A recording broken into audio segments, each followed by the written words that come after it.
அந்த அறிவிப்போல் அன்ப தருவாளே சின்ன அறிவிப்பும் இன்று சுடுவாளே நீயும்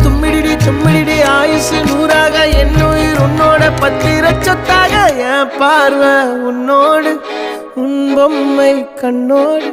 பேசாமல் விண்ணோடு நாம் மிதந்து போவோம் காதாரா